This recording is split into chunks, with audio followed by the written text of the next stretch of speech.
Na verdade, eu acho que ele viaja na maionese. Ele diz que, na era da informação, os consumidores rapidamente têm que contar com qualidade superior por um preço menor com o tempo. Mas ele diz que o preço e a qualidade, as curvas de preço de qualidade, elas divergem tão dramaticamente que parece que quanto melhor é a coisa, mais barata ela vai custar. E o que é estranho é que esses economistas bobos, com as suas curvas de demanda e de oferta, eles argumentam que quando algo é melhor, ela vai ter que ter um preço maior. Mas esse economista tem que estar errado, certo? Temos que rasgar a teoria econômica, porque agora a curva de demanda mudou. Na verdade, ela vai aumentar? Não sei, talvez seja um círculo. Vai ter que ser um formato maluco, não é? Porque não podemos mais usar a teoria econômica básica para explicar os preços.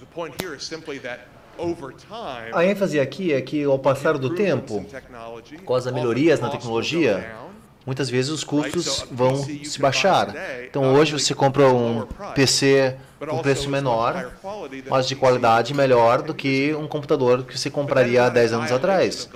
Mas isso não é uma violação da lei da demanda, como formulado pelo Carl Menger, que diz que outras coisas, considerando outras variáveis iguais, num preço menor, uma quantidade maior será vendida. O desejo de compradores a comprar porque valorizam mais, e o maior o preço do equilíbrio. Kelly está confundindo, na questão de oferta e demanda, ele está confundindo o movimento na curva ao passar do tempo, confundindo com uma viagem numa curva específica, num momento no tempo. Então, a demanda vai para baixo, a curva da demanda vai para baixo. A lei do Moore não invalida a lei da demanda. No fim dos anos 90, antes do estouro da bolha da internet, é quando você via essas ideias idiotas com mais frequência. A escassez, a primeira assunção da economia antiga, não é o fator dominante da nova economia. Lembre-se, o que o economista quer dizer com escassez, o que a economia austríaca significa com a palavra escassez, que o Hoppe comentou ontem na sua palestra, é que humanos usam meios que são escassos para atingir os fins que eles desejam. Então, a ação humana sempre envolve o uso de meios escassos. Não conseguimos conseguir alcançar todos os fins que queremos, então temos que considerar alternativas, mudanças nas margens, custos de oportunidade, de usar recursos para uma atividade em oposição à outra. Não se pode ter tudo o que queremos. Temos que fazer alguns sacrifícios, ou seja, temos que economizar. Isso é uma coisa que você aprende no primeiro dia de qualquer curso de economia, austríaco ou outro, talvez não keynesiano, mas qualquer programa decente de economia. Isso não significa que nós somos pobres. Escassez não é o fator da nova economia.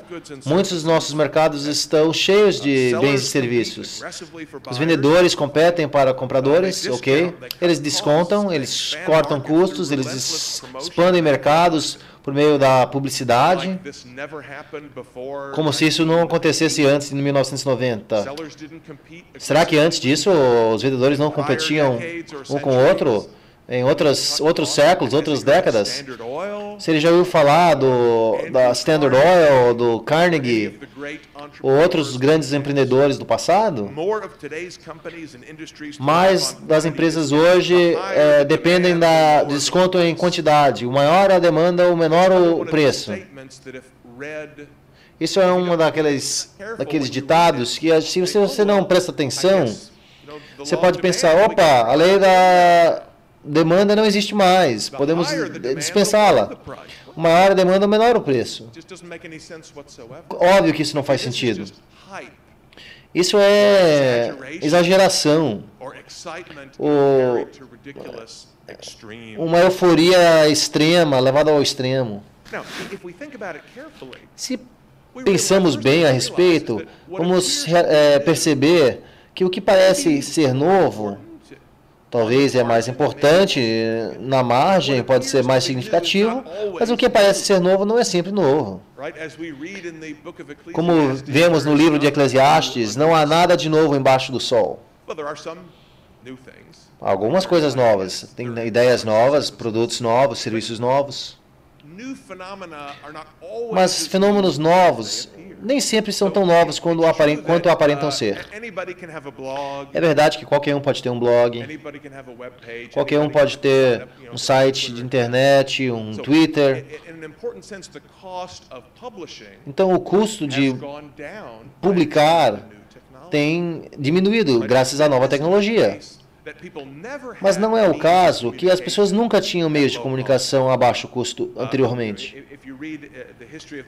Se você lê a história da Revolução Americana, pessoas como Thomas Paine, por exemplo, estavam escrevendo pequenos documentos contra o rei, contra o monarca e distribuindo, não sei se a palavra traduz, mas em folders, panfletos, uns pedacinhos de papel que pode ser distribuído e a impressora pode imprimir várias cópias, pode ser distribuído de uma forma clandestina. Então não é o caso que até 10 anos atrás a única forma de distribuir ideias a muitas pessoas era ter uma grande casa editora, que não precisa mais disso hoje em dia. Isso é uma exageração. É um exagero. Óbvio que a internet tem muitas coisas incríveis, mas apesar disso, nós tínhamos comunicações boas no passado. O telégrafo é um bom exemplo. Essa tecnologia surgiu no fim do século XVIII, início do século XIX. Um dos primeiros telégrafos eram visuais, sistemas visuais, que usava muitos nódulos e bandeiras e outros sinais. Cada nódulo teria um vidro onde se poderia ver o outro e poderiam ser transferidos. O telégrafo elétrico também, que surgiu depois. Tem um livro chamado A Internet Vitoriana, que é sobre a história do telégrafo. É muito interessante, porque na época que o telégrafo elétrico foi usado de uma forma ampla, os acadêmicos estavam escrevendo livros com citações parecidas com esse que eu acabei de te mostrar. Tudo é diferente agora. Temos uma nova economia, porque temos comunicações instantâneas pelo globo. As curvas de demanda não vão baixar mais, não há mais escassez. Toda a sociedade vai se mudar. Claro que não mudou da mesma forma radical como eles tinham previstos. Tinha coisas como linguagem de texto inventado pelos operadores de telégrafo da era vitoriana. No século XIX, fazendo equivalente a BRB, DLO, esse tipo de coisa. A cultura era muito parecida com a de hoje. É verdade que temos alistamento de informações em páginas da internet. As pessoas têm vendido e comprado informações por séculos. A lista telefônica é uma referência. Não é só útil na internet. Não é tão bom quanto uma lista da internet, porque é mais difícil você atualizar, é mais difícil você distribuir, mas ele faz, em essência, a mesma função. E a adoção de novas tecnologias, tipo o Facebook? Eu não sei quando o Facebook surgiu na internet pela primeira vez, eu acho que eu vi pela primeira vez em 2008, 2009. Eu achei que era uma idiotice, eu acho que eu abri uma conta, mas nunca mais olhei. Aí de repente todo mundo estava usando. Pessoas falam com frequência que esse tipo de tecnologia eles disseminam pela economia de forma muito rápida. Não demora para uma empresa como o Facebook ou Twitter de ir de desconhecido, onde ninguém ouviu falar a respeito, para o assunto que todo mundo conversa, todo mundo está falando a respeito e tem milhares de usuários. Isso também não é novidade. Alguns de vocês talvez já fizeram um curso da teoria da inovação. Talvez você já viu uma curva de S, que nem você vê aqui, parece a letra S. Tinha um cara chamado Rogers, um acadêmico de tecnologia, que falou sobre essa relação. Algumas pessoas chamam da curva do Rogers. Então, na horizontal temos tempo, na vertical temos o número de usuários, e a ideia é mostrar que novas tecnologias, no início, poucas pessoas usam só. Esses são os iniciantes. Mas chega um momento que a taxa de usuários aumenta muito rápido. Você tem essa parte quase vertical da curva e depois ele aplana novamente, onde quase todo mundo que vai usar já está usando. É como o Facebook.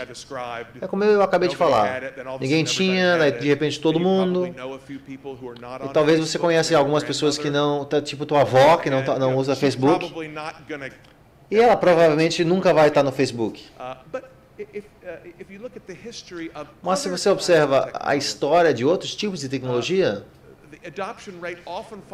o ritmo de adoção segue o mesmo padrão, seja eletricidade, automóveis, máquinas de lavar roupa, videocassetes. Quase toda a tecnologia nos últimos 100, 150 anos tem sido adotado usando o mesmo padrão, o mesmo estilo de crescimento. Então isso não é novidade. Existe um livro muito interessante de um professor de direito da Yale, o nome dele é Benkler, chamado A Riqueza das Redes, um jogo de palavras com o rei A Riqueza das Nações, de Adam Smith. E ele chama a produção de colegas, tipo Wikipedia, software livre, onde pessoas numa comunidade na internet podem participar sem um dono central, sem uma direção central. Ele diz que é um sistema mais democrático de produzir produtos, tipo Wikipedia, ou Linux, ou algo assim que é mais democrático, uma forma mais democrática de produzir, que é melhor do que um sistema hierárquico. Ele é esquerdista, esse Benkler, e ele quer a democracia participativa, esse tipo de coisa. Mas ele faz ele alega que essas redes abertas é a primeira vez que muitos milhares de pessoas puderam participar em produzir algo, cada um contribuindo uma pequena parte, com um resultado final que é muito além do que qualquer indivíduo sozinho poderia produzir. Eu quero mandar uma cópia do ensaio do Leonard Read, Eu, o Lápis. Vocês conhecem Eu, o Lápis? As coisas que ele refere à produção de colegas é assim que nós iríamos descrever o mercado livre. O mercado é uma rede gigantesca onde as pessoas participam, comprando e vendendo, contribuam à ordem social geral, preços, quantidades, alocação de recursos e assim por diante.